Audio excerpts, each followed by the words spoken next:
হ্যাঁ। আচ্ছা প্রশান্ত, তুমি কি গত জন্মে ছিলে? কি সম্পর্ক ছিল তোমার সাথে আমার?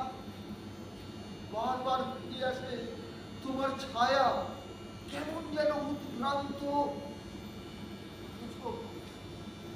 তুমি প্রশান্ত দে, কাঁচরাপাড়ার দিদিদের একজন দক্ষ অভিনেতা।